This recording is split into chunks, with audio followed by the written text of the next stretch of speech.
He will continue his work in sharing with Canadians the concerns and the solutions around foreign interference. And I look forward to him holding public hearings across the country over the coming months to include Canadians in this important conversation.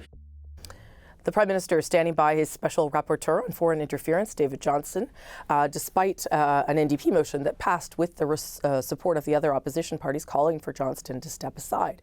Where does this leave the NDP, and what does the party want to see happen next? Jagmeet Singh is the leader of the NDP, and I spoke to him just this morning from Montreal. Jagmeet Singh, nice to see you this morning. Thanks. Good to see you as well.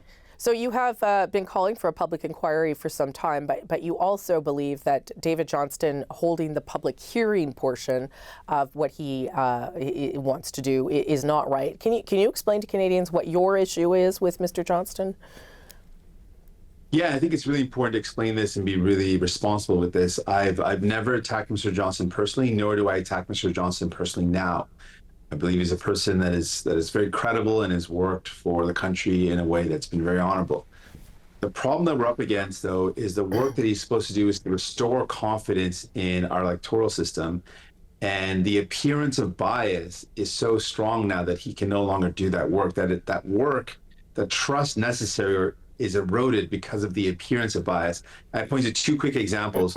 One, the chief lawyer that was the principal lawyer that helped him with the analysis, the report writing, all the steps, was someone who's been donating to the Liberal Party since the early 2000s and only donating to the Liberal Party.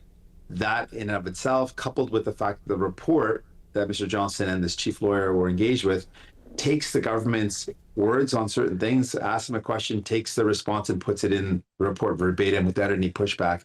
Coupled together, there's just a clear appearance. The reasonable person will look at that and say, yeah, that looks like there's a bias there. And that erodes the work that Mr. Johnston should be doing. But do you believe there's an appearance of bias or that there actually is a bias? Because those are two different things. And I would argue that if it's just an appearance of bias, Mr. Johnston doesn't have to respond to that necessarily. Well, I would disagree with that. I think I'm suggesting there is a strong appearance of bias, and that's my only assertion. But the appearance of bias is actually fundamentally important. We learned that in school, not to get all lectury, but the reason why it came up in law school is that to have justice done, it has to be seen to be done. The process has to be just, and there has to be an appearance that there is the right steps being taken. And the whole nature of Mr. Johnston's work, the whole purpose of the public hearing is to restore confidence, to show that we're going to hear from people and take that response and do something with it. I thought the special rapporteur was a mistake from the beginning.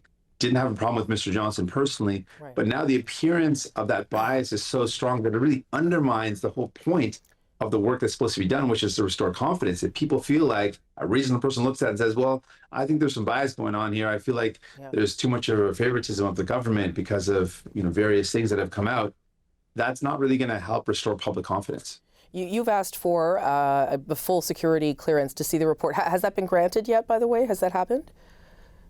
No, it hasn't happened yet. I'm the only leader that has agreed to doing that. I think it's the right thing to do. It really highlights to me the contrast here. We've got a prime minister who's not taking the matter seriously. We've got an opposition leader who is playing games and not willing to even look at the evidence. And then you've got myself. I'm willing to look at the evidence. I'm taking this seriously, and I'm taking responsible steps. When do you expect to get that clearance and be able to look at those documents? Do you know?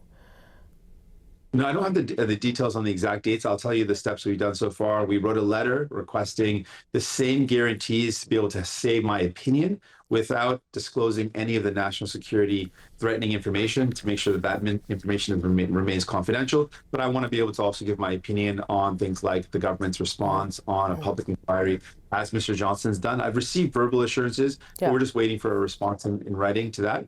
And in addition, we're waiting to follow the next steps, whatever they may be. But I'm prepared, and we're waiting for the next steps. So I was talking to Dominic LeBlanc about this request of yours last week, and I guess what I'm trying to understand from you is if you see intelligence related to one of the incidents, for instance, that Mr. Johnston outlined in his report, do you want to be able to say, listen, in this instance, I don't have the same conclusion? Do you want to be able to be that specific after you've seen the intelligence?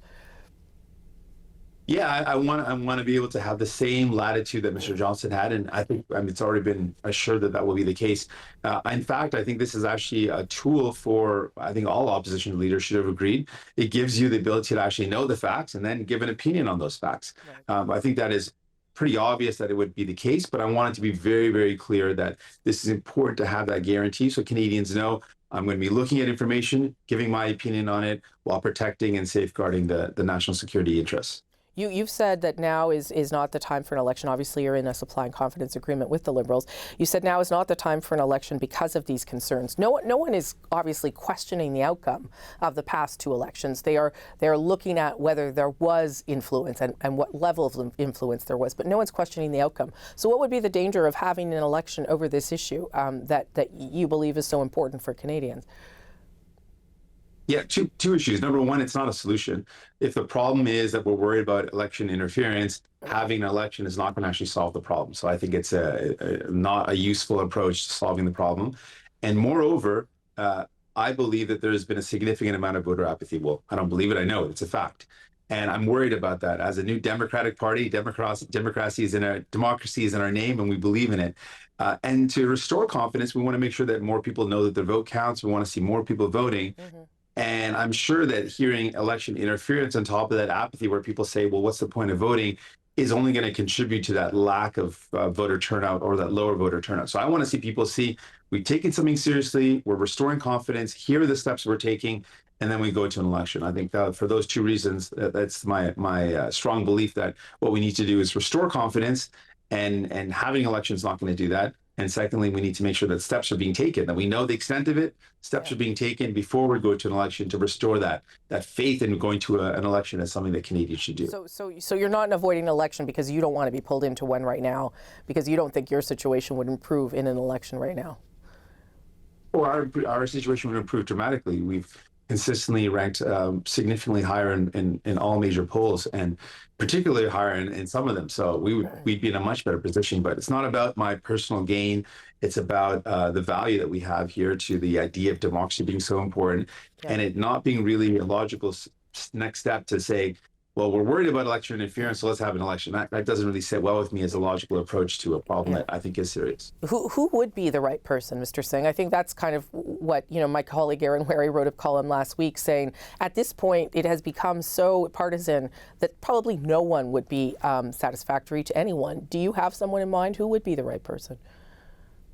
Well, I would say two things. I would say the approach of a public inquiry would lessen some of the pressure on the person, because the public inquiry approach would have the robust or the rigor of a cross-examination by multiple lawyers. That question asking, the follow-up in and of itself would restore confidence. Okay. The procedure where a judge is ruling on whether certain information should be released or not, that provides an independence that would be superior to the special rapporteur process. And the person who would be someone like Justice Rouleau.